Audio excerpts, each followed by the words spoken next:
The organization that is in charge of handling the extraterrestrial presence on Earth and keeping the knowledge classified since at least 1947 is called Majestic.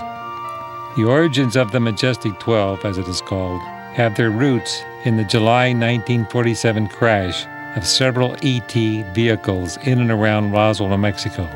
President Truman established the Majestic 12 Committee, and they were formally inaugurated in September 1947. The original members are as follows. The Majestic 12 is a group of scientists and scientific advisors who work for the Committee of the Majority. Now, I have had occasion, when I was involved with Aquarius, to have to send to the so-called Majestic 12 the documents to which you were privy, the leaked material from my deceased friends. And I had association with them on that level. One of the Majestic 12, or I should say was alleged to be a member of the Majestic 12, was present at the Clean Sphere when I was in the Clean Sphere. I've mentioned his name before. This again may be risking the cause of my freedom because of the very problems we face now as a society. So I've got to be careful about that, whether or not that sacrifices my freedom. His first name is Vignew. As far as I will go from there. At a secret location in Las Vegas, Mark McCandlish continues his in-depth interview of Dan Burisch, a government-sanctioned whistleblower extraordinaire, about the alien cover-up at the most secret base, Area 51, called S4, at the Nevada test site. I was then taken for the first time to Groom Lake for testing, and this was bizarre. I was originally taken, the first flight was in fact out of the Janet terminal. I was taken to the Hughes Executive Air Terminal. McCarran Airport in Las Vegas? Yes. We were picked up. I was told by Sam that I would receive a series of tone codes and they would give me a name. Well, in a time. I'd be picked up outside, and my mom and my dad would regularly see me. In fact, as this was going on, get picked up outside the apartment on Channel 10 Drive, saluted by U.S. Air Force, who they had stripes and they were in a normal enlisted men. Right, and placed in the back of a small sedan, black sedan, and would be transported over to the Hughes Executive Terminal. I was then escorted in to a gentleman at a podium. From there, I was given a license plate number. I had to show my ID and all of that business. I had my ID with me. Were these like randomly chosen, but actual license plate numbers? That I don't know. Okay. That I don't know. But they read with 3 letters, 3 numbers, like a standard Nevada license plate. In 2004, Ron Garner, Stargate producer, introduced Linda Howe, UFO researcher, to Doreen Crane, Dan's mother, in Las Vegas. Linda continued her investigation into the Dan Burisch story. Pictured here is Linda with Dan at Frenchman's Mountain outside of Las Vegas. The following interview took place on the Coast to Coast radio program on February the 10th, 2006, with George Norrie, Linda Howe, and Doreen Crane. Doreen confirms her son's story about being given a secret code, being picked up at their home, and seeing him board a Janet jet at McCarran Airport in Las Vegas. Linda, let's talk a little bit now. If you can, first of all, before we go to Dodie, tell us about Dan Burisch. There are a lot of new people that come to Coast, and they're saying, who is this person? So I'll let you explain that. Well, I was hoping I could kill 2 birds with 1 stone and actually start with his mother and come up chronologically so that we can see a kind of flow here. All right. Dodie Crane, as she's known to people, was born Doreen LaPierre Crane on July 28, 1939, which makes her 66 years old today. She married her husband John Crane 44 years ago on December 31st, 1961, and 3 years later, Danny B. Crane was born on February 2nd at St. Francis Hospital in Linwood, California. 22 years later, On December 24th, 1986, Danny B. Crane received a BA from the University of Nevada, Las Vegas, after spending a youth with great intense focus on microbiology. That I have established myself in talking with people and mentors who knew him during his young years and in high school.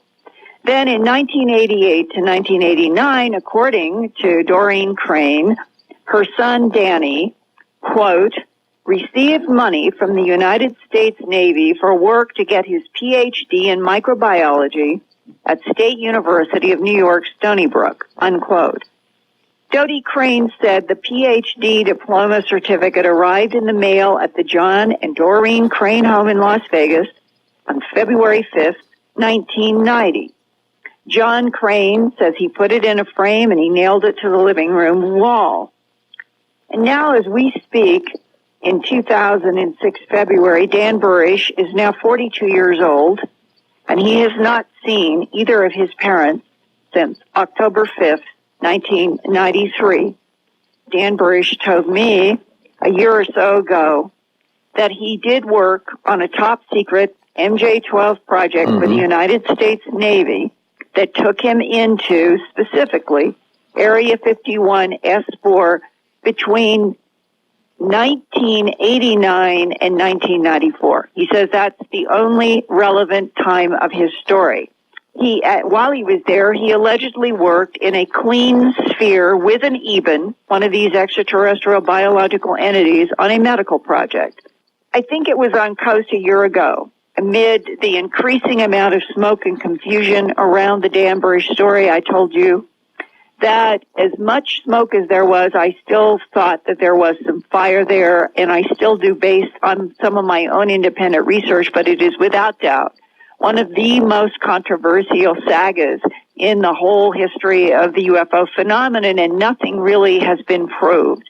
And I wondered, George, if we could start out by introducing Doreen Crane and asking her what she thinks is the strongest evidence as his mother that she knows personally that convinces her that Dan worked for at least a period of time for the United States government. Sure thing. Doreen's with us now. Hi, Doreen. Hi. You can call me Dodie. Okay, Dodie. I'm going to let you and Linda chat for a while because she is indeed a better expert than I ever will be in this particular case, and I will just muddy it up. So go ahead, Linda. Okay. Hi, Dodie. Hi. How you doing? What has convinced you as his mother from being around him before he left your house and never returned? What specifically, the phone codes, the cars, tell this audience about what you know personally. Okay, first of all, I forgot to mention to you when I was talking to you about a W-2 form from the U.S. Naval Intelligence that John used to make Danny's taxes. And we had a W-2 form, but of course they were attached to Danny's copies and stuff, and he took those with him when he left home. But you're saying your husband personally saw a W-2 Navy form because he did your son's taxes? Yes, and I seen it too, because I used to sit around with John when we did the taxes. Okay. Now, talk about the phone. Okay, the phone calls. When Danny was living at home, he got picked up with the Navy, got involved with the U.S. Naval Intelligence at UNLV. Then he came home one day and told us that he had signed a piece of paper that he was going to be helping the Naval Intelligence at Area 51. And he was 18 years old. We almost blew our stack because he had signed the paper. Secondly, after that, phone calls kept coming into our home, and they'd ask for Danny, and I would give them to Danny, and Danny would punch in a code, and then either he would call back or they would, at that time, tell him where to go, either at Nellis or at McCarran. What is your firsthand knowledge about either helping him, driving him, or checking on cars? How do you know that he ever went to McCarran or Nellis? Well, first of all, 18, 19 years old, you kind of wonder what's going on. So couple of times I followed him when he had his own car. I was a little leery, you know, like everybody else. You never know. But it was true. He was going to Nellis. His dad drove him to Nellis also, and he was going to McCarran. And one day he told me that if I would go by Hughes Airport near McCarran, that I would see him get on the Janus airline. And I did. I seen him get on. And the Janus airplane is supposed to be the small one to fly scientists out to Area 51S4. Correct. He told me, he said, Mom, if you want to see this, you know, come on over and see it. And I drove by and I waited a few minutes and I watched him get on the plane. And it was my son getting on the plane. Dodie, would you say it is fair on this February 10th, 2006 night to say that neither you nor your husband nor anyone right now has anything that would stand up as solid proof that Dan B. Crane Burisch worked with an extraterrestrial biological entity in a sphere at Area 51S4? Well, let me put it this way. I brought up my son not to lie, and he told his dad and I a couple of times that he had done just that. And I believed him because I believed what I seen with my own eyes and how he was being picked up. He got picked up by U.S. Naval and right in front of our home, and I believe him. From there, I would take that. I was escorted out onto the tarmac, up an external ramp, A rolling staircase into the Janet flight. And I could see that it was a white. Yeah, there was a 737 Boeing. They had no markings on them except for I remember seeing some number details as I walked by the cockpit one time. Some number details to the bottom right of the co-pilot. Okay. The right side would be the co-pilot. Co-pilot's. Yes. And aside from that, a red stripe, and there was nothing up on the tail that I noticed, the stabilizer fin. What was the inside of the aircraft like? The ones that I were in, it was a slate gray, and they had paps over the seats that had stripes on them. Any baggage or bins above? There were baggage bins, but I never saw them accessed. Okay. And so I would be brought into the aircraft and taken back to the tail of the plane. And then I could see and I could hear other folks loading in up front, and a drape would be pulled. And I was told ultimately by one of the male enlisted personnel who were actually, there was a U.S. Air Force actually on board this aircraft, that those were engineers for Groom Lake, and you're here, they're there, and never the twain shall meet. And this was especially during the first time. Things relaxed a little bit as time went on, when I was meeting with other team members and we would go from there or go from McCarran. But it didn't, it never totally relaxed. There was always that wall between we and they. From there, we got close a couple times, sitting behind the other engineers, but sure. Just close. We wanted to hear. Of course, curiosity, natural curiosity. Yeah. They didn't have the same curiosity about us. I don't even know if they knew that we were there, but that we were just disinterested or not interesting to them. But the aircraft taxied, took off. Not that many minutes later, a few minutes. That's what it seemed like. The captain would normally turn on the PA system in the flights, where we could hear him actually communicating with ground control, and there was no music playing at the time. When the PA would come on, that would automatically cut off. And later on, I had mentioned that Neil Diamond's "Coming to America." I love the song, Neil, I love you, but over and over and over again, it gets kind of like a closed loop. Mm-hmm. Did they play the whole song, or was it just the phrase "Coming to America"? It was the whole song. Okay. Well, at least that's some. That helped. No, it was the whole song. Oh God, over and over again. Anyway, that would be bad. But I would hear them call pyramid, pyramid, pyramid. That was a call sign? Well, that was something that I think the pilot may have been communicating with Groom Ground Control. Okay. confirming that whatever I think maybe I'm guessing here, whatever the identifier was from their ground control for the aircraft, whatever tag they had or whatever on their So he was radar. addressing the GCI. I believe so. Okay, so he I would believe say so. pyramid, and then we would do this sort of a bank. It was a heavy left bank, and then we would descend into the Groom complex, taxi off to the right-hand side, then there was a left turn, and then we would move over to the right. So it was land, right, left, and a move over to the right. So were you coming in from the north, or were you able to discern? Oh, I don't know. Because if you Well, to be honest with you, I don't know. Being somewhat familiar with the layout of Groom Lake, the main runway runs north and south. Yes. Almost. Yeah, it would have had to have been from that way. So when we were making the left-hand bank, we were making a sweeping 180-degree turn. A sweeping 180 turn to go from north to south. Okay. That would make sense. So that would mean then that you were probably flying along the eastern margin of the Nellis test range, and then came around from the northeast, and then banked in. That would make sense. And made a landing from the north into the airport. That would make sense from the banking that we did. But of course, on the other side of that, the long dirt road that leads from the mailbox up there off of the so-called extraterrestrial highway, that would have taken the Janet flight right over that area to come in on its final approach, wouldn't it? And I don't think I've never seen the mailbox. Yeah, well, I've only been up there once myself, but I've heard about it.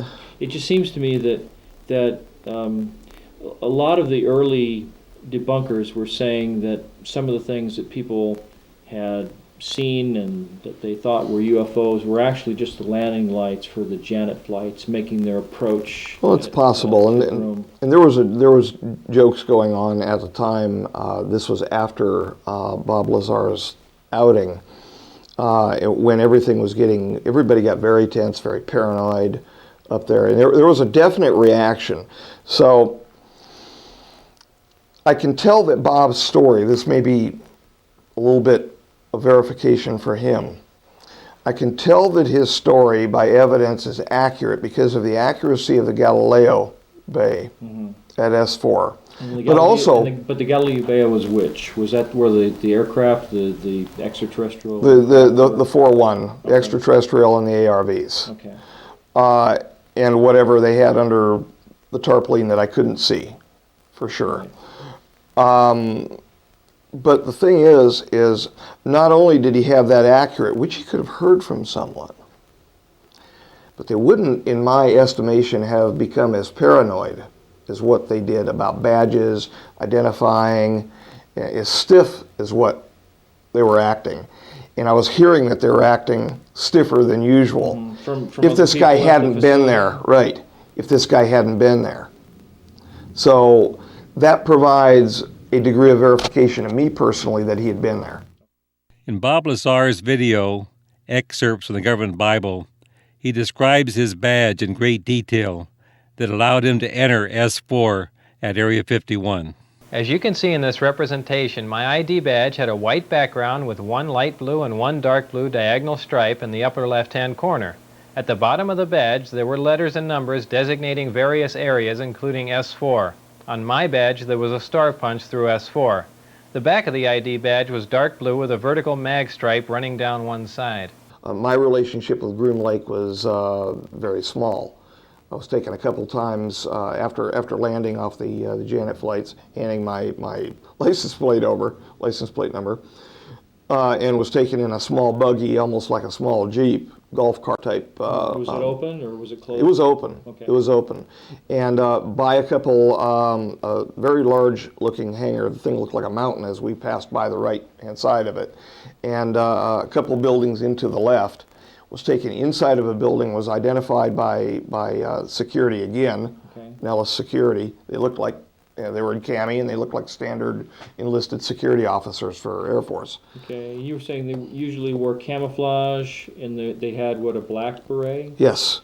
On the outside. I saw them walking on the outside, and they had black berets. And the gentleman that actually would drive me to that location when I was being driven alone in the buggy, versus when we were actually walked one time with a larger group, but when we were driving in the buggy, the gentleman had it was a standard security officers. Desert camouflage. It was desert cami. Yeah. With a black beret, and then you said that when they would go inside the buildings, they would fold the beret and tuck it under one of the epaulets. Under the epaulets, yes, upon the left shoulder. Okay.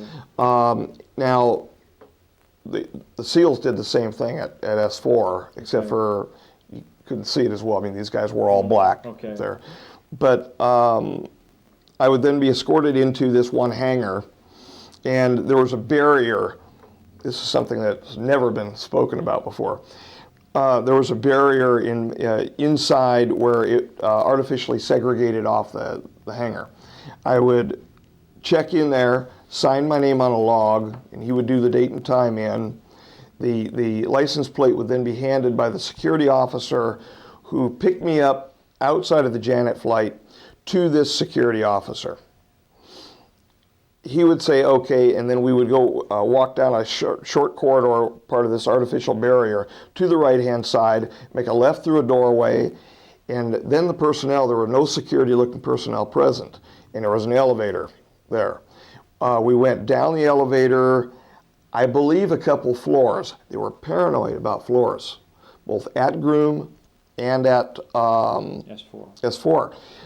Absolutely paranoid about the numbers of the floors. The security officer who picked me up is the one that actually escorted me into the elevator. Okay. And they had the same motion every time. Both the SEALs did at S4 as well as the standard security, so I don't know, they may have been the same thing, but wearing different clothing. And what they would do is they would come into the elevator and they would tuck in. Now, the numbers on the outside of the elevator, there were no numbers. Okay. So I couldn't see a 1, 2, 3, 4 or anything like that. Okay. We would go into the elevator, which was just a shiny steel doors. Would they actually just close like this, or were they bypass doors where there was one and then another? No, they would just, as a normal elevator there. Okay. We had a different series of situations at S4, and we're going to get to the doorways there, because we actually had lift doors there. Really? Especially the ones in the decon between. Like on the old warehouse? Well, they were plexiglass. There were plexiglass, and there were air curtains on both sides of them. Okay. And so they would lift up out of the floor or drop down when you would move from one decon setting to another, from BL1 to BL2, for instance, as you were being further deconned and bunnied up. Okay. Now, when you say air curtain, what is an air curtain? Well, it was a projection, a lengthwise projection of air going upward, and the air curtain acts as an interference for the passing of particulates from one location to another. Okay. Good. And they were set up in the past level 2 positive pressure areas for levels 3 and 4 and 4, 5. Ostensibly 4 or 5. I'm sure that they had something set up down in the ambassadorial suite, but I never got down in there to actually see it. I saw past the scissors a couple times, but that's it. So anyway, I was taken into the laboratory there several times under this same modality, and brought down a couple levels. But the thing about the behavior of the security officers was they would get in and they would put their back to the numbers, which were covered anyway. They had flat covers over the top of them, so there were no numbers.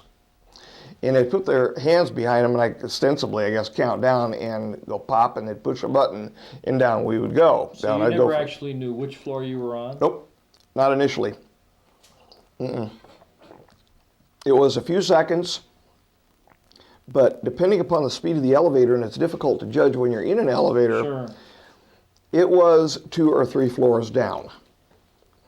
I was brought into a standard laboratory environment, a microscopy environment, where there were microscopes sitting on a table. And the questioning by one personnel in there, usually wearing a blue lab coat, began. He would sit opposite me, and I joked with him. I said, I'm used to, when being tested, having a double-headed scope, and that was an actual reference to Jim Reynolds, because when he was teaching me originally at Long Beach Memorial, we had an AO double-headed scope, Now, when you and he say had a pointer. double-headed, you mean where two people can view into Binocular the same... double. Okay. Right. Okay. Yeah, a binocular double-headed. He would sit opposite me as you are now, but with a smaller length table. And I was tested a couple times under that scenario, where they would bring in a plastic slide box with numbers on the slides, and he'd say, go through them and tell me what you think. Okay. And at that point, another male attendant who was wearing a smock come up back at me and just wire me up with a standard headset. Okay. And I would begin viewing through the microscope, load the slides in myself, and And they would record your analysis? everything, yes. Okay. That happened a few times with progressively more difficult slides. And then I would be transported back out buggied onto the jet. Then I would see people load in up in the front. That was all that happened? You'd go all the way out there, do this little spiel with the microscope, and then you leave? Yes. Just that quick? Yeah, well, 2-3 hours. Still, that's a rather short stay, though, I guess. It is. And my stay at Groom at any one time never got longer than that. Yeah, one time I was set out there in a bus for a couple hours maybe, and I don't know why. They said, well, we need to hold, we need to wait. Maybe they had other personnel down at Papoose at the time, I don't know, where we couldn't come in and bump noses with them, so to speak. So would it be safe to say that the highways that you traveled over, for the most part, were paved, at least as far as you could tell? I'd say about halfway. They were paved. After that, we were on it's not as bad as trying to drive down to Lake Mojave or something down the Power Line Road along the west side of it, but it was bumpy. Okay. It was. I could hear that we were on dirt going in, and it stayed dirt until we popped up onto the tarmac, and then they said, okay, you can lift the blinds, and we lifted the blinds at that point and saw whatever we saw, and again, nothing that I saw in the way of weapon systems which were exposed, or aviation examples am I wishing to talk about. Aircraft. I have no, I'll go as far as to say some of the things that I saw up there had to have been experimental aircraft. But that's all I don't have any authority to say anything else. And God knows if this is broadcast anywhere, everyone is going to end up hearing it. So will our enemies. So, what I saw, know nothing, see nothing. So how did your work up there progress after that? I mean, were you at some point certified to continue working there and make analysis of tissue samples that were something other than human? My last few times taken up into the Groom complex to the same location, I was brought into the back room, and in the back room they had an auto slide, what looked like I'm losing the word here, conveyor. And the slides were actually, they looked like rectangular solids. They were set up in a pressurized French type, like a Poissier type French cell. And they were brought in under an autoscope and actually rotated in on somebody else's command. So these were not translucent slides where they had sliced through something and you were viewing light coming through tissue. You were looking at the hard surface of an opaque specimen from above? Or? This was the particular microscope that I was working on was an invert scope. So the head of the microscope, where the objectives were actually underneath the slide. So I was looking through a very fine barrier between the objective and the item on the inside of the pressurized slide. Okay. So it was actually an invert scope, like you would use for tissue or culture. Okay. Now, did they use that optically clear oil so that the optics could get right up against the specimen, like you see occasionally in microscopy? There was no oil applied on the invert scope, and in fact, we didn't get up over probably 600 diameters. Looking at these, and they looked like small microglial tissue, but they were not normal. They did not appear normal. They had a external and an internal division for the cytoplasmic process, which looked abnormal, and given the fact that it was dendritic in appearance and it was a tissue culture, I started wondering, and seriously, I had convinced myself at that moment I was looking at something for biowarfare. Because again, I wasn't thinking anything about anything being extraterrestrial. Okay. Everything was going to be prosaic to me, and that's the way I think first anyway. Okay, well, let me stop you. Now, when you said that the tissue looked dendritic in nature, what does that, to the common person, what does that mean? Well, it looked like a spider. A spider. It looked like a spider. It had a central soma, central nerve cell type body, and there were spider-like processes or filamentous type processes which extended out from the periphery of the soma. Is this process you're describing, is this something that was true for tissues you would find on this planet? Yes, sir. Or is this something that you determined as a characteristic of whatever these tissues were from? Yes, it's a characteristic function of all normal tissue culture cells, where they will behave differently depending upon what they will absorb upon. However, these cells would preferentially attach to the microbeads, but they would not, even if they were juxtaposed to one another, they would not attach to each other. So once they were separated in culture, ostensibly from their point of origin, from in vivo, and brought into an in vitro environment, they would no longer attach to one another. And that was one of the first characteristics, in fact, that was being brought out as I was looking at these. And they said, well, what are you looking for? I said, well, I'm looking for, if these are nerve cells, I'm looking for some sort of processes which would lead to a synapse, or processes which would lead to some sort of intercellular communication if they were brought from a tissue. If they were not just individually brought from separate sources. Right. I would be looking for some sort of desmosomal attachments or some sort of relationship between the cells. And it was if they were dancing with separate partners and they were refusing to acknowledge one another. Okay. You thought this was somewhat unique then? I did. What I thought immediately is that I was looking at either a chimeric cell produced through serial cloning and transfection. Now, when you say chimeric, you're talking about perhaps the bonding of two unrelated species, that kind of thing? Yes, or I was looking at a composite cell of some variety which was produced by infecting a cell of origin, we'll just say cell number 1, with a virus, and allowing, for instance, like infecting it with a retrovirus with reverse transcriptase and all of that. Okay. And then that was the expression of the virus within the cell during a pre-lytic phase. And that's what I thought when we were looking at it, and that's where my mind was going, because it was trying to divert back. I was trying to regress to the mean, so to speak, and divert back to the prosaic. However, when enough of these tissues were brought out over time, it wasn't making sense to me anymore that it was an act of biological engineering or some sort of a biowarfare experiment, because the cells were functioning normally in and of themselves. And yes, they were wanting to dance with separate partners and all of that, but at some point you begin to realize that there was something odd here. Well, yeah, and the thing is that the cells I was looking at, they were oddly sized.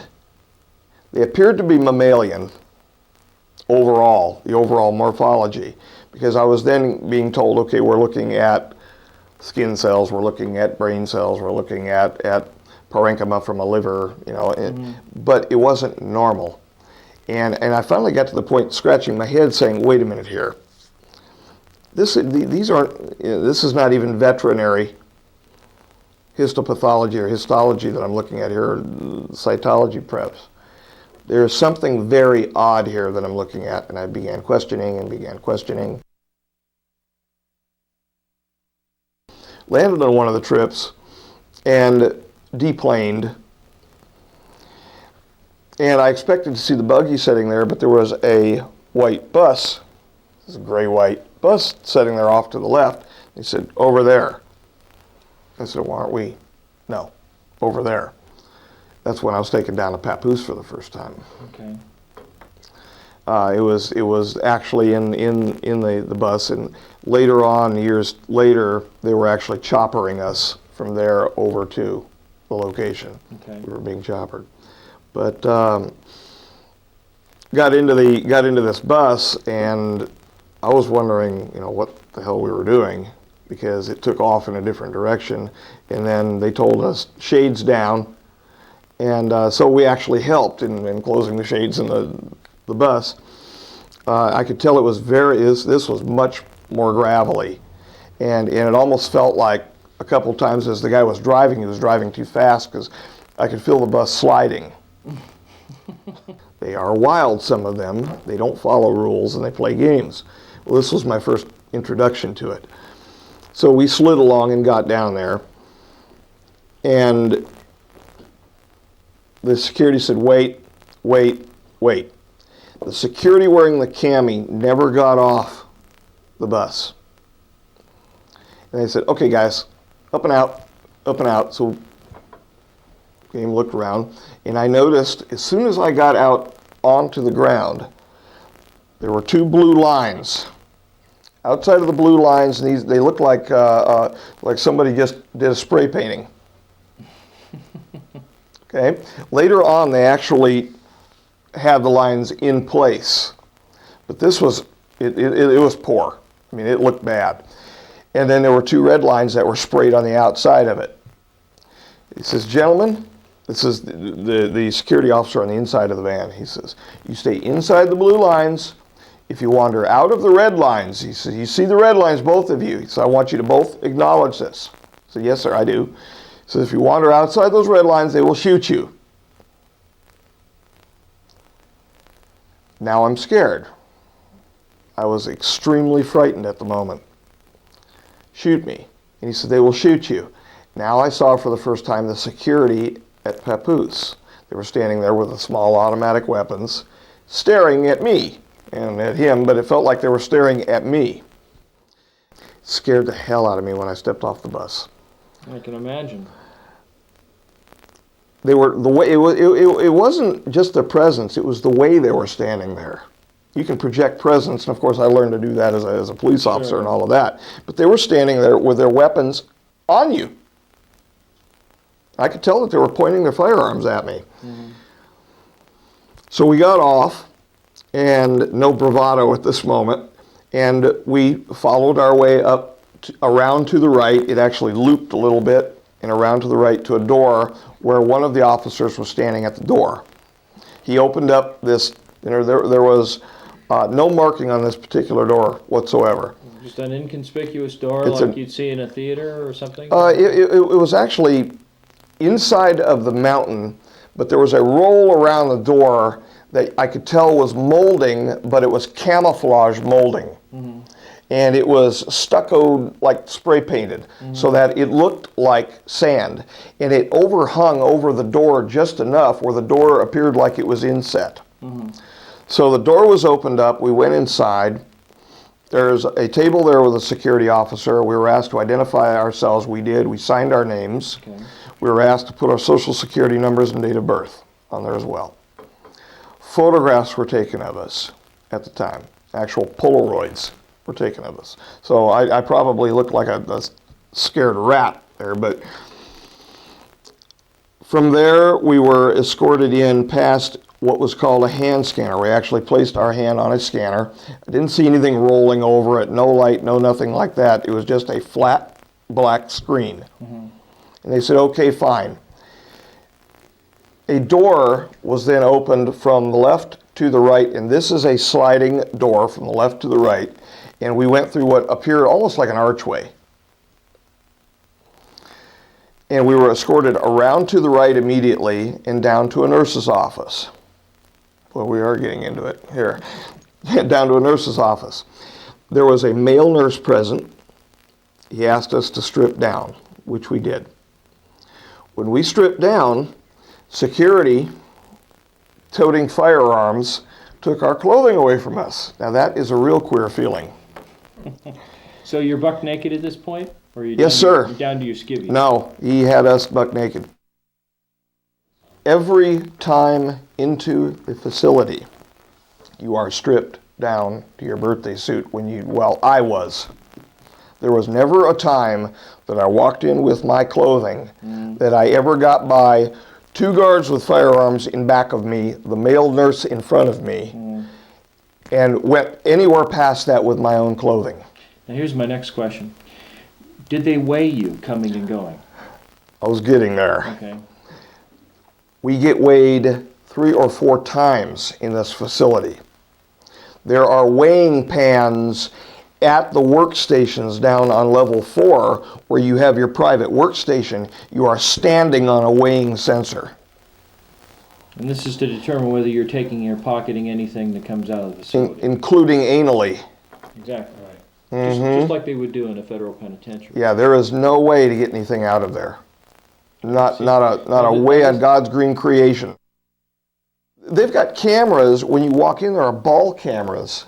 Not that different from casinos. Exactly. It's watching every move you make. There are ball cameras in the restrooms. You can't do anything without being watched in this facility. Nothing. You're not in there not to be watched. You're in there to get a job done. And that's the way the drive was in there. It was, you're here to do the best job that's possible for any human being, get it done. That's just the way we were treated. And that was initially until things calmed down when J1 came in a couple times and arms went around and I got treated like the favorite son, but still. Now J1, what does that mean? He is the official honorary first position leader of the MJ-12. Okay, and they call him J1? Yeah, it's the number 1 position. Now, is this J1 person someone that the average public individual would recognize? No. This particular gentleman was on the television a couple times, only a couple times to my knowledge, and it was during the first Gulf War. J1 is Vice Admiral J.M. McConnell, Director of the National Security Agency, 1992 to 1996. Admiral McConnell has been like Dan's godfather throughout his entire career. Over 40 microbiologists have died strange deaths over the last 5 years. The fact that Dan is still alive is a testament to McConnell's power to control Dan's life. Stargate Productions has been ordered by Admiral McConnell to complete this video biography as soon as possible. That task has been completed as you are witnessing. From NBC News in Washington, this is Meet the Press with Tim Russert. Our issues this Sunday: what is the real terrorist threat to the United States homeland? How good is our intelligence gathering? And nearly 6 years after September 11th, why is Osama bin Laden still at large? With us, the Director of National Intelligence, Admiral Mike McConnell, in his first television interview. This document, the National Intelligence Estimate, entitled The Terrorist Threat to the U.S. Homeland, was released. How serious is this threat, and what can we do about it? Joining us for an exclusive interview is the Director of National Intelligence, Admiral Mike McConnell. Welcome. Thank you. Let me show you a key judgment from this report. Quote, we judge the U.S. homeland will face a persistent and evolving terrorist threat over the next 3 years. In layman's language, for the American viewers watching today, what is the most serious threat facing our country? Tim, the most serious threat is that the plotters that are being observed will be successful in penetrating our defenses and conducting an attack that would result in mass casualties. Their intent is to effect an attack with mass casualties, a secondary attack. Dr. Dan Burisch's mentor during his whole life has been Admiral J. Mike McConnell. During McConnell's interview with Russert in 2007, Dan was being debriefed by Stargate Productions. Admiral McConnell, as head of national security for President Bush, as well as being in charge of the Majestic 12 organization, has the power to protect his, in effect, godson, Dr. Burisch. Admiral McConnell is the moral compass of the Majestic 12 organization. He appointed Dr. Burisch the esteemed position as representative number 9 in that august group in the spring of 2005. Dr. Burisch recommended that the group take a vote for or against disclosure in the light of the treaties that had been signed by the off-worlders. As of April 2005, the vote was 6-5 for disclosure. There is always one abstention from voting because of the organization's adherence to Scottish Rite protocols. In September 2005, a second vote was taken. The vote was 8-3 for disclosure. When these votes are taken, they are never reversed. Dan was uncomfortable with MJ-12 organization's protocols. Therefore, Admiral McConnell allowed him to resign and appoint his successor. If UFO researchers and the lay public will politely inquire of Admiral McConnell as to the truthfulness of these statements, Stargate Productions is confident Admiral McConnell will answer in the affirmative. We're watching them train and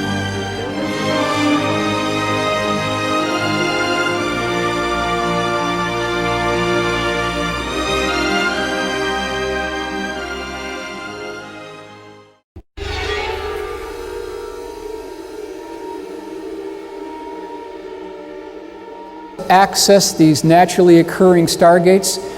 Ladies and gentlemen, they got those from the Sumerian cylinder seals, in some cases from the Baghdad Museum. Now, what you'll do here is you'll take a piece of wet clay and you'll roll that over the clay, the cylinder seal, and you'll end up with this positive relief. Now, according to Dan Burisch, what the government figured out how to do is you take a mirror, go right down the center line of one of these glyphs, and you get a mirror image, which is nothing more than a blueprint on how you access these naturally occurring stargates. That's how they did it. That's how they did it. Now, in 2003, something interesting happened. JRod was moved from his position within the CleanSphere 4-5 facility. He was flown to Abydos Temple, which is down the Nile River. Perhaps some of you have been there, actually. And remember, he has to be in his own positive pressure atmospheric environment or he'll die. So they ended up building a stroller for him. This is Dr. Dan Burisch's illustration of what that stroller actually looked like. And recall, too, that they were friends at the time. So Dan Burisch was sad that JRod could not go home to his family and be with his family. He had a compassion for him. So in this act of compassion, during the accessing by the government of one of these naturally occurring stargates at Abydos Temple, Dan Burisch thrust forward that stroller and pushed Kayla into this stargate, sending him home. However, Dan and the stroller device were kicked out. He got into a lot of trouble for this, but it was an act of compassion on Dr. Dan Burisch. There's a very interesting piece of nostalgia at the end of Groom Lake Runway, according to Dan Burisch. There is a sign there that has multiple arrows pointing in every direction, and the sign says home.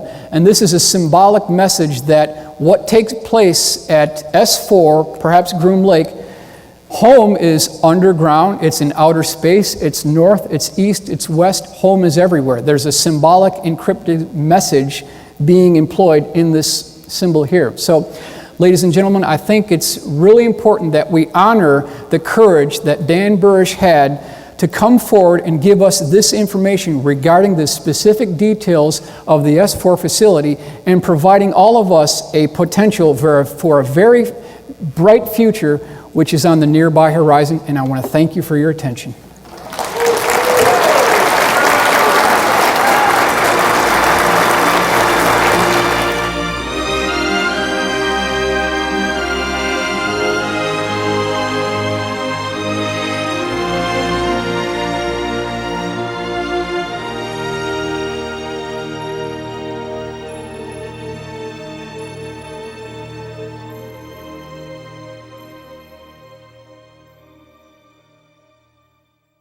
In this December 18th, 2005 debriefing by Dan's scientific assistant, Marcia McDowell, Dan tells how he took tissue samples from the JRod with a pressurized extraction gun.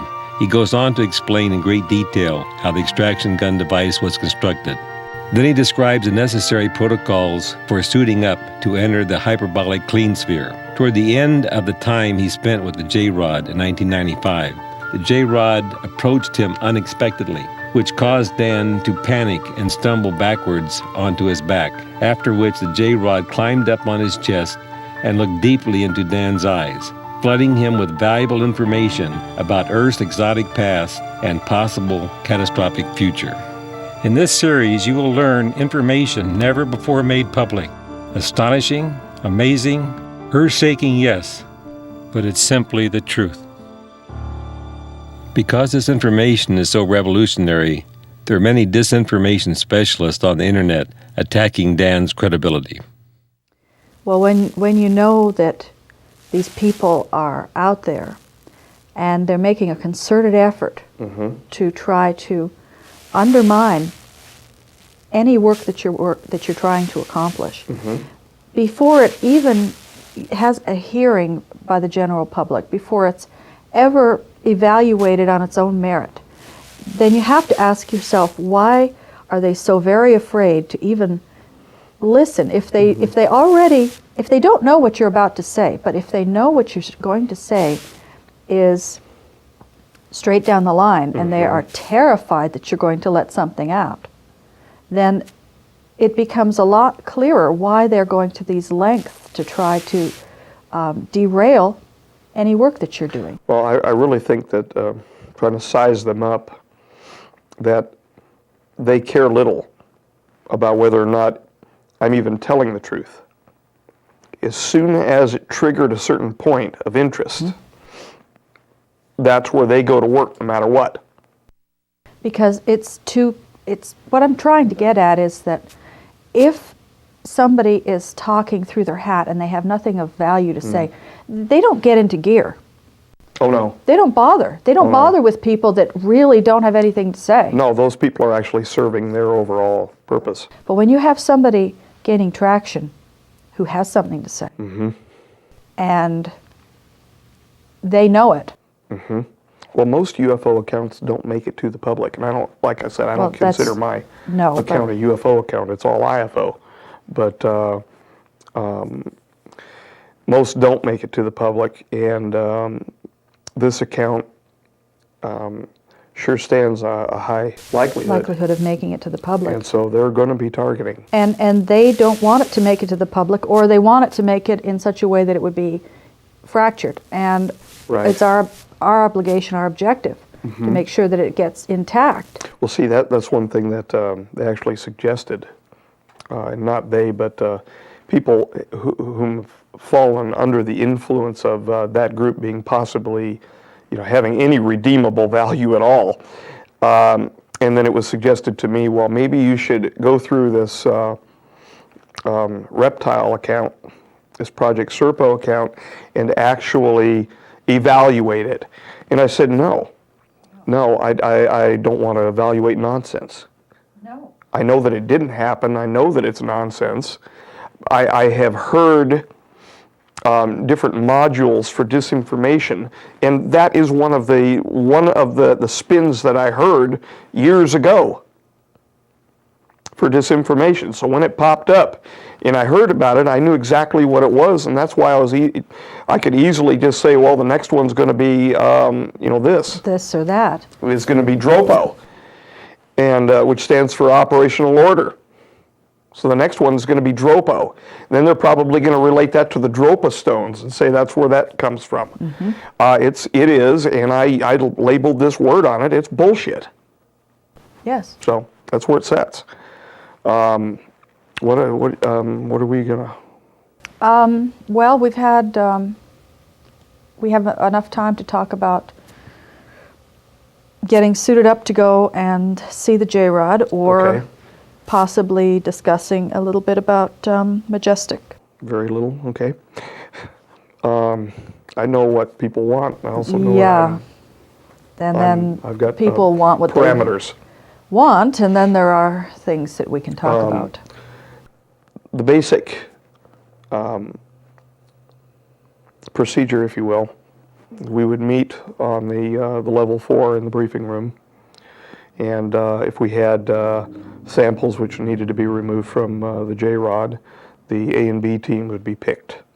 The A team is the actual person who does the introduction into the clean sphere with a single helper standing behind him until he gets into the gantry. And the B team handles anything else which is required on the floor at the time. Okay. It's a backup team. If I was, for instance, picked to do the introduction, which I had several, I would then proceed straight down the hallway past all of the biocontainment levels and down in the elevator to the floor and walk down the stairs to the actual floor where the clean sphere would be, either being raised up or already be in position. There was a physician and a nurse who would check me out, do a general evaluation on me, breathe in, breathe out. And was this at the clean sphere, or is this right in a around separate, the corner from it? in a separate room? Yes, right around the corner to the right. And then you would walk out between the area which would be the overlook over the clean sphere and the wall that was actually set up with the equipment for the samples to head up. But I would be given an EKG, set up on a heart monitor. The leads would go to the equipment pack, which would be strapped around me after I was suited. I was catheterized and plugged, which was the most uncomfortable portion of the whole operation, next to the helmet. They had only limited numbers of suits which were available. They're extremely expensive moon suits. Basically, we're talking not a level 4 biocontainment positive pressure suit. We're talking a spacesuit for all intents and purposes. I would be put in a special jumper, and this is after the plugging and the catheterizing. In other words, I was stripped down. And after the jumper, I would be suited. The suit had a central feature, which would wrap around my torso and be locked and zipped around my torso. Then separate legs and separate arms would be added on with swivel locks. Then I would essentially be in an entire moon suit. The boots to the moon suit didn't separate. It was part of the actual leg, which would be locked and hooked on. Then I would have the helmet locked over the top, which just looked like a bell with a halo, if you will, a heavy rubberized halo stuck up into the top of the bell. And I would be checked out with with pressure. I'd be pressurized. After that worked, I would be depressurized, the helmet would be taken off, and I would have my communications gear put on, and then bell back on, relocked, and repressurized. At that point, I would be walked with my other A person out onto the floor in front of the clean sphere. By then, I could already see the JRod over in the corner, and we were giving each other mental waves at the time. I should probably explain that we were not supposed to be communicating whatsoever, but as soon as I got out on the floor near the clean sphere, we were in communication with one another. Really unknown to the crew. The crew. Then walked up the gantry, which was placed in position to an interlock device on the side of the clean sphere, and walked up to the top and put into the little room almost. It's almost like a closet. There I would then hook up to the secondary oxygen system, which was able to be swiveled in a beveled area at the front of the gantry, so that when I entered into the clean sphere, I was actually hooked to the central portion of the gantry area. I would pressurize myself up, And when I was comfortable with the oxygen flow, the atmospheric flow, I would then decouple myself from the external device that I walked in with. Why we had to pressurize up before getting into the gantry was because if there was a failure of the system before I would be hooked in on the inside of the clean sphere, that I could potentially have nothing to breathe until they could get me out, so I could suffocate. Mm-hmm. So that's why I was previously hosed up, as they called it. So when and they joked, there was jokes that was going on. They were going on the floor. Who gets hosed over tonight? Those sort of jokes. And that's what we called it when we actually rotated the drum inside. Is we would say, "Okay, I'm hosed over." That's what the joke was on the floor. So we would then pressurize up the atmosphere on the inside of the gantry, and then the door would be opened. I would then rotate the drum over, and I would manually close the door from top to bottom. It was a rotating, actually opened this way, not sideways. And I would manually close the door, and then they would check to make sure that the interlock pressure in that gantry was made normal, that there was no leaking. Once I was introduced into the clean sphere, I would have my equipment with me, and there was a secondary hose which came out of the bottom by the gantry area, but it was fixed as part of the clean sphere, that the B unit would then be hooking up to transfer the samples up to the 3rd floor. It wouldn't go initially up to the 4th floor where you would run the samples. They would go up to the 3rd floor where the culture was actually held. And then they would be run back down to the 4th floor when we were working in the biocontainment laboratories. We would then hook the back of the pins tube, which was a port, if you will, to our pin system, our aspirative avulsion system. That acted as the drawing pressure for the needle. The next thing that I was supposed to do immediately after that was shuffle 2 steps to my right, and I was to raise my right hand. At the same time, projected as a teleprompter into the clean sphere's glass was a picture of a human being holding his hand up, and Sigma-approved symbols that this was a message of friendship. Well, I would go through this. I went through it the first time, and as I did it the first time, he asked me, "Why are you doing that?" Now, I was not able to verbally answer him, but I looked at him, and I said, "Because I'm told to, in here." Yeah. And he would go like that. He was actually laughing. That was his way of laughing. After the JRod would accept the offer for friendship, which would be his hand being raised up. And finally, it almost got to the point where you'd go, you have to know his behavior to know how flippant he was being, because he had very controlled behaviors. I see.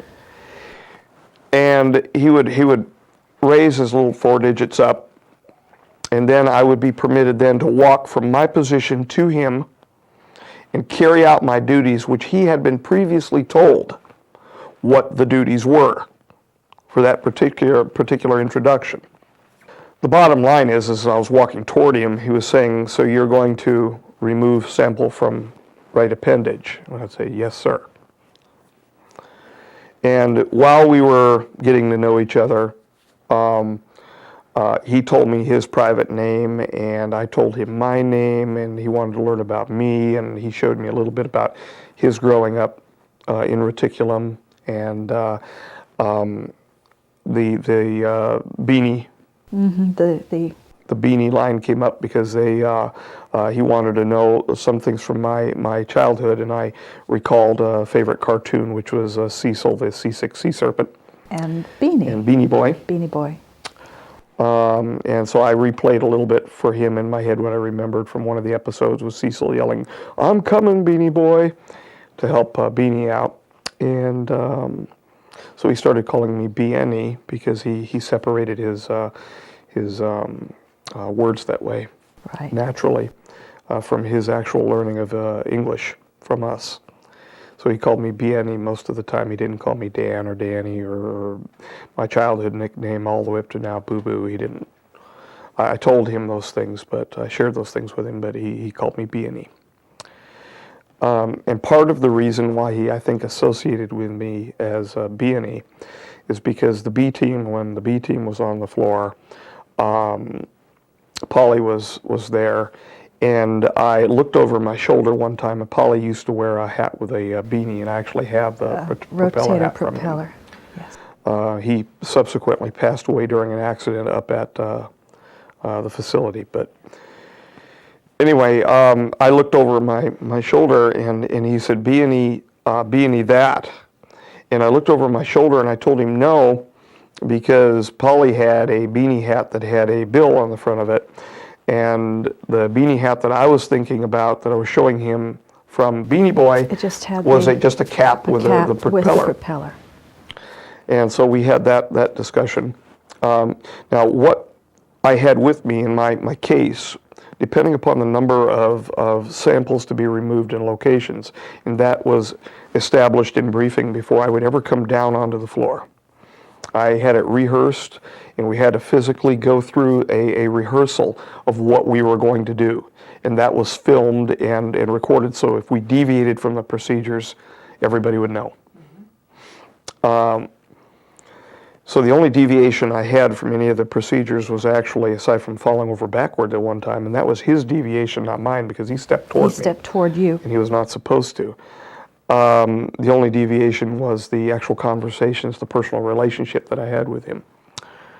In any case, let's say I had one sample to remove, which never happened. It was always multiples.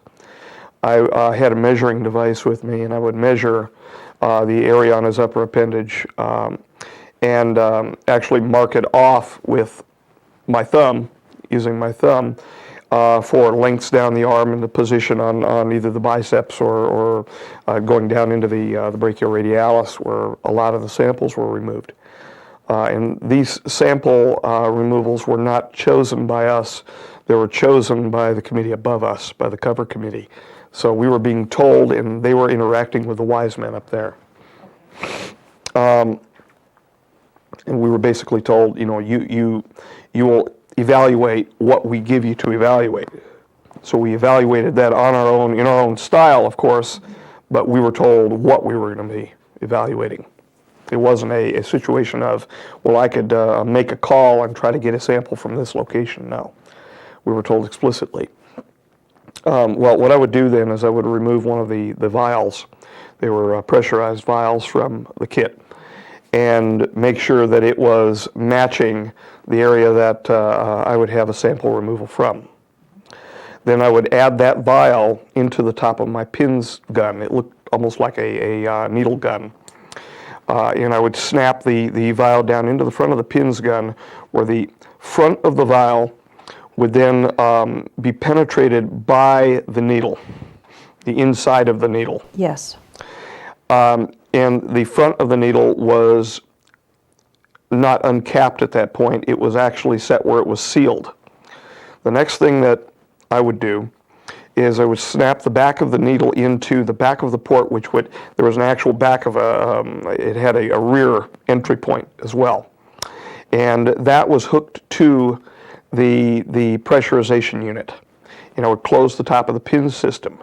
As soon as I would close the top of the pin system, I would then open the valve to the pressurization unit, which would cause the pull of the sample. After that, once I knew where the needle introduction would go, I would break the tip of the needle off. Break the tip of the needle off. It was a metal needle, and it was serrated. It was crimped, if you will. So I would actually break the tip of the needle off, and that for the first time would then open up the port to the front of the vial. I would then insert into the appropriate location into the JRod the needle. After I would insert the needle, I would then squeeze the needle gun, and when I would squeeze the needle gun, what that would do is it would allow from the back of the needle, there was a pressurization valve at the back of the needle. It would then open up the back of the needle's pressurization valve right before the little tube for the sample. It would open that up to the outside. Once it opened that up to the outside, meaning now inside of the JRod, that would then open up the pressurization pulling this direction, and it would only do it for a moment. So I would squeeze it, it would click inward, and it would open and close. When it would open and close, that would cause the pressurization to suck backward, and it would suck a small amount of tissue into the vial. So that was the actual pin system. It was called a pressurized induction needle system. Was it a single needle? It was a single needle. Okay. It was a single needle. They had other systems, multiple barrels, but we never used them. There were protocols for it, but maybe they were done on him, I don't know, but I never did. I never did. And what I mean by a barrel, it almost looked like a pepper box for multiple removals. And there were pin systems for that as well. Now, once that sample was removed, then I had to step back, remove the needle from the JRod, step back and lock the pressurization off, open the system up and actually remove the sample. Okay.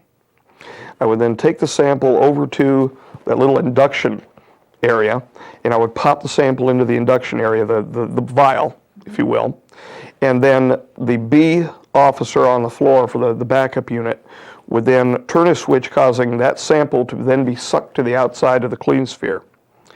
It was sucked into another container. Then that entire container was then moved to the sort of thing you run into at a bank. At a bank, where they send your thing up? Exactly so. They would then send that up to the third floor, up to culture. Okay, and they had a total series of protocols up in culture. They had a bio-level 4 containment unit in the corner of the culture area across from the dissection and autopsy area, and that would then be handled in a glove box and then moved from that glove box, because there were induction ports in the side of the glove box, to sample containers for culture, and then that could be then sucked back down to the 4th level into BL4. For examination. For examination in the cabinet lab. Now, we're talking about a small sample of living tissue. Yes, what I'm trying to do is I'm trying to just follow one sample. There were multiples which were removed and then handled from 4 or 5 up to 3 and then back down to 4. But we're talking about a sample of tissue that is alive. So that's one of the reasons it had to be handled so carefully. And rapidly. That's exactly so. Now, these vials did not have any culture media in them whatsoever, the PINS vials that we added to our PINS guns. So they had to be in a cabinet. They had to be removed from the vial and actually placed into a growth media for evaluation and marked, and there were personnel setting up on floor 3 that just did that job. They were the sample handlers. They were culture experts is what they were. And they had the protocols which were already set up ahead of time for what size sample was to be placed in what variety of culture. When because you have specialized enhanced culture media and selective growth. Selective growth media. When you removed the sample and removed the needle from his arm, was there any exudate? Did he bleed? What did it look like? It looked red and white, and usually the white material was some of his internal muscle material, or it was usually a little bit of muscle material that would squirt out, and I never covered him over, so I imagine any of the cleansing of the area and all of that was done prior to him either being brought up to the 4th level, the clean sphere level, or after it was done. He would have been taken care of down on in the ambassadorial suite. But there was never a protocol where I would cleanse him or anything like that. Like swabbing before we would get a needle right. injection. He would bleed, and the reason why, to be honest with you, the reason why the majority of the time that we had a small avulsion come out of the hole was because of the rapidness, the rapid pace that I was having to keep to get the samples. We were told work quickly. Do not worry about the pain. Get your sample and get the hell out, is what we were being told. And the reason why that was to decrease the amount of exposure time, and not physical exposure time, but psychological exposure time. The physical exposure, there was no physical exposure. But there was usually a little bit of whitish gray fluid. I find that kind of hard to visualize because for us muscles are massive and they don't leak. Well, the tissue that the JRod, which the JRod is composed, is substantially less dense than a present-day human being. Okay. They are substantially more gelatin-like. I can put it that way. Okay. But yet the muscles function as muscles, and the connective tissue functions as connective tissue. They do. But it's more gelatinous. It was not meant to be in our gravitational. But it had a different texture and different composition. Indeed it did. And the majority of the time there would be some bleeding, but that was it. These were no larger. The induction ports, the induction needles, were no larger than most of the time than slightly larger than an insulin syringe. Very small. What we would use, very small. So the sample itself that was taken was very small. It depends on. I could take approximately a tenth of a cubic centimeter on a removal, up to a cubic centimeter, depending upon how long I would hold and refire it, because I can refire it. Okay. So as you squeeze the gun. Yeah. So we not only had different injection protocols for where we were supposed to site on the appendage of the JRod, but we also had numbers of samples to be removed from a particular location. So each time you would squeeze the triggering mechanism, and you would about a tenth cc create the pressure through the needle that would draw up the tissue. Mm-hmm. You could squeeze it repeatedly to get more tissue. Mm-hmm. Yes. If you needed more for that particular sample. Yeah, and we were told how much per sample to remove. Remove. Yeah. What I was trying to do is just follow a simple, basic technique from start to finish. I understand. I'm sorry, I didn't mean to. No. Okay. Well, you brought out a good point. I mean, the people are going to want to know that it was done, under repetition, not just single removal per vial. But it depended on what we were instructed to do. I understand. In a couple of occasions, there were single removals, but the vast majority of them, there were multiples. What we would then do after a single removal is we would remove now there was a block in the back, a pressurized block in the back of the sample vial. So as the pressure was pulled the sample inward, it wouldn't get past it into the tube. It was a one-way filter system. Okay. So the pressurization, the actual suction pressure, that portion of the tube stayed clean. And there was HEPA filtering, virus filtering past it. So if we removed something then and there was any sort of an airborne virus involving the extraterrestrial, it would not have been aspirated into the system. Had it have been aspirated into the system and it would have been known, then there would have been a biocontainment problem, and we wouldn't have had to worry about it anyway. No, because the solution to that kind of a problem. They feed gas into the room and then they ignite the gas. And they ignite the gas. That's right. And that's what the blow-off valves are for when the construction of this facility is the pressure blow-offs. put to certainty by the artist that's working on it. Yes.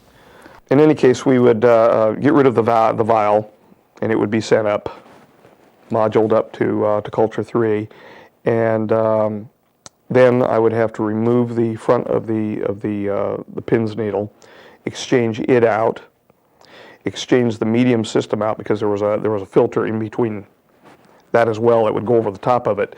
So all I had to do is pull there were little top vials, like there were like tubes over the top and over the bottom that would actually fit into, we're going to probably have to have the artist draw it, fit into the front of the vial itself. Okay. And a filter in there as well, so that the contamination was relegated only to the needle system and inside of the vial itself. Okay. All right? Meaning the sample was contained in the vial, but we call it a contamination because that's where the substance actually was, the potentially exotic substance.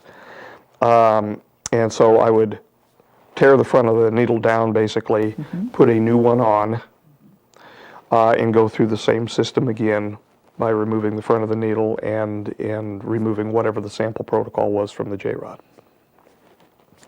Once done, the sample material, the actual used up needles, the Sharpies basically, would remain in my case and would remain inside of the clean sphere after I would leave. The case would remain inside of the clean sphere. Yes.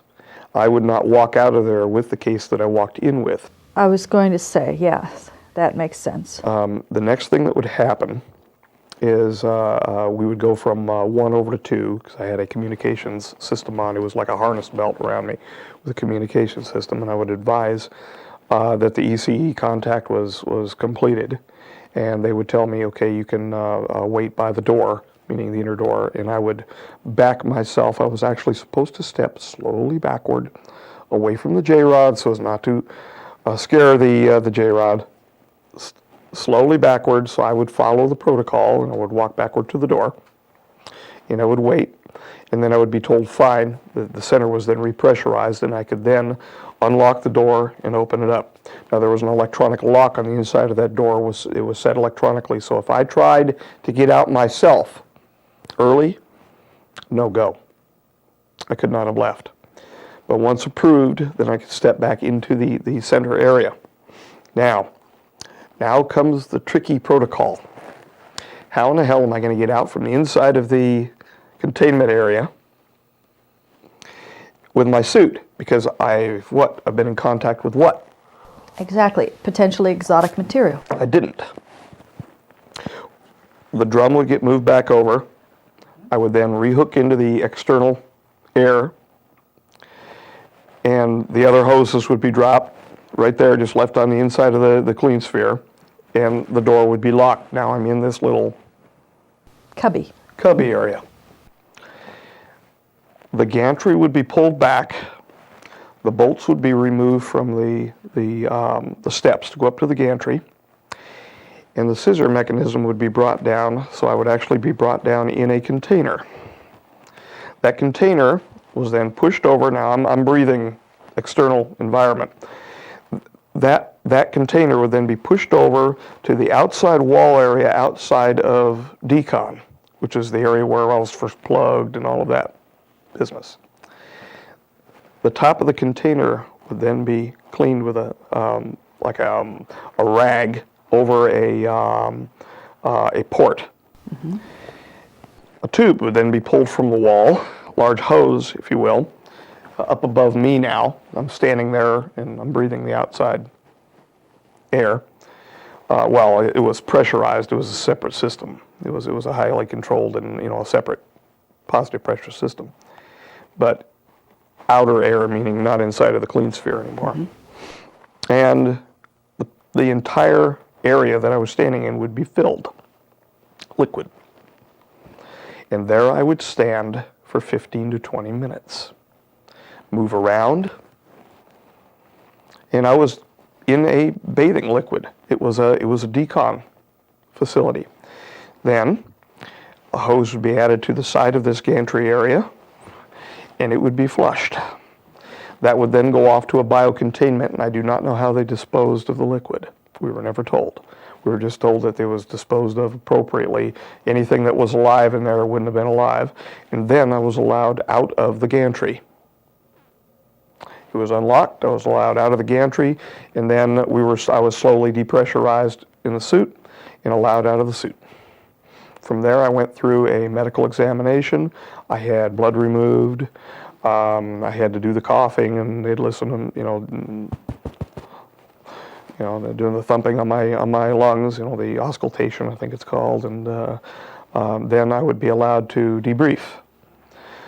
From there, I would go up to one of the briefing rooms in back of the gallery, which was overlooking the clean sphere.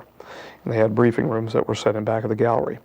I would then go through a debriefing, not that different from what this scenario is, and I would indicate where I had a problem with the removal, and I was supposed to fully debrief as to what occurred between myself and the JRod. And I gave about that much of it. And they knew it. And they didn't really push on me or anything like that, though. From there, I would then be taken up to level 4, back to the debriefing room, past the air curtains, back to the Aquarius debriefing room, and that is where we would plan what we were going to do with the samples which were removed. And sometimes we would immediately then get resuited up, go back through decon from 1 down to our pretend 4, or we would leave. And the samples were held for culture and allowed to be cultured up in level 3 before they would be brought down to 4 for microscopy or manipulation. So that gives you a pretty good idea what it was like. But everything was completely contained where nothing could get out into the environment. And it always gave me a freaky feeling when they would fill up the gantry, because I wondered what that liquid was. I knew that we were told it was a disinfectant. But you wondered what it was. And it was clear. It was transparent. It was transparent, but it was too viscous for normal water.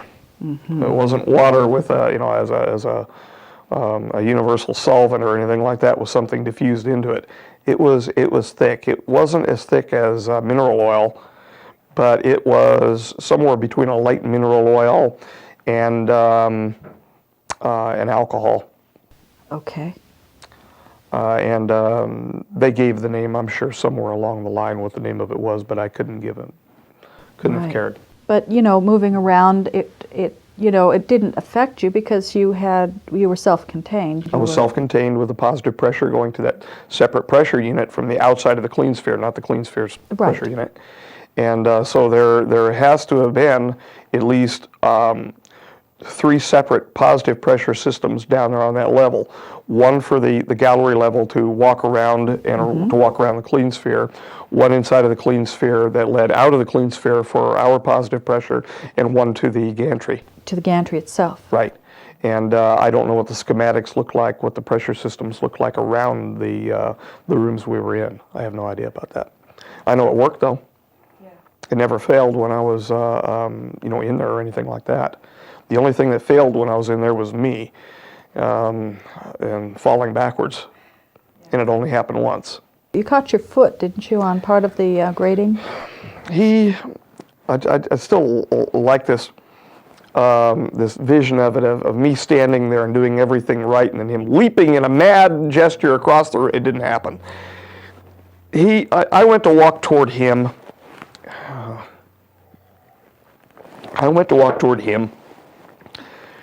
And he decided to step toward me as a joke. Now, when we would walk toward the JRod, I should explain that we were supposed to do so almost in a cadence like a "Here Comes the Bride" stepping, and single a pause, step. And a single That's step. right. And then a single step. Yes, we did not just walk across the floor, this graded floor. Well, I did a step toward him and nothing. I did a second step toward him, and he did a step toward me, which was way out of bounds. It scared me so bad I stepped backward, and the grating on the floor was such that the side port to the clean sphere where the gantry would hook to, the grating was not parallel with the face of the doorway to enter into the clean sphere. It was off canter a bit. Okay. And it was more in line with where we were standing for the identification procedure. So when I stepped backward, I was drawing a perpendicular line to the direction of the grating as I would step backward.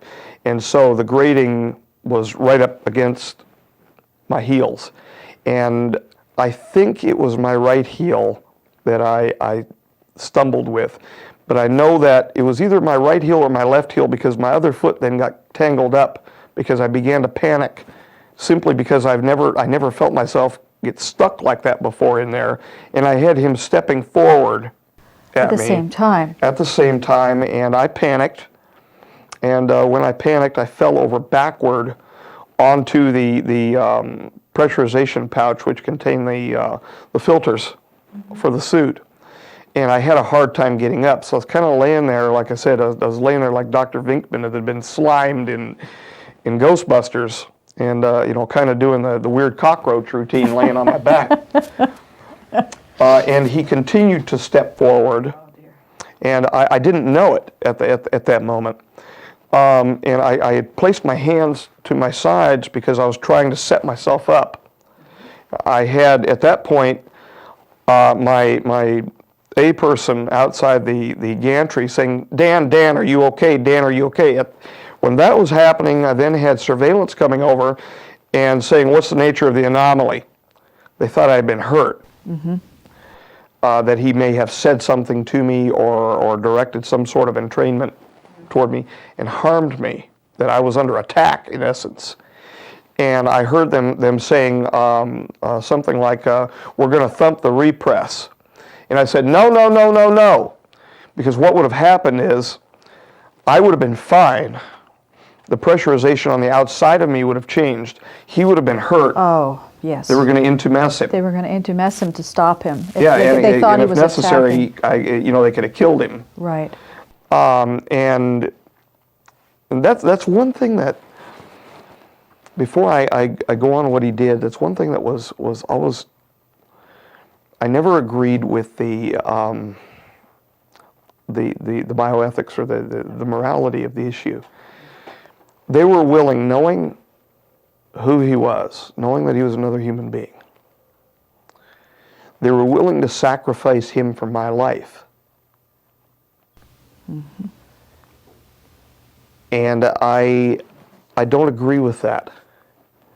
I don't agree with that. And the reason why I don't agree with that is this was the ambassador. I was the technician. And my life is no more precious than his. And he was here on special circumstances. What we were learning from him was vastly more important than what he was learning from us. So I disagreed with that ethic. But that ethic was cemented in there. And that's why I said, no, laying on my back, trying to set up. Yeah. Because they were saying, we'll go ahead and repress him. And he must have continued forward toward me while they were saying that. And I don't think he was able to hear what they were saying. Okay. And that's something I never spoke with him about, come to think of it. I never spoke with him about whether or not he could hear their plan to... their communications going over mine. But at the same time, I figure he probably heard through my auditory sensors because he was thumping me constantly. I mean, you could feel it. It was like when you were getting close to him. You're shaking. Was I there? You're shaking. You okay? Yeah, that is what Yes. I'm Yes. experiencing thinking about it. And as I was saying, no, I kind of half sat up, and then I felt his hand touch me on my chest, and I felt him pull himself up onto me. So he was actually setting on me. He climbed up on top of me. Now I heard all hell break loose over the radio system. 2 was walking over 1, because whenever 2 would clip on, it would take precedence over, it would supersede the first channel, which contained the floor units, the beta units, the B team, the backup team, and the gallery observers. And that basically went to security and the wise men and any brass. And I'm not talking about generals brass, I'm talking about real brass, magi personnel that were there, had control over that. No offense to the military, but anyway, I don't want to start an inner. No. Just the military inside the facility did not have juice over the top of the magi. We'll put it to you that way. We ran the facility. And the security for them ran it for them. And I say we because of the short period of time that I had a number, and I'm supposed to say it that way. We ran the facility.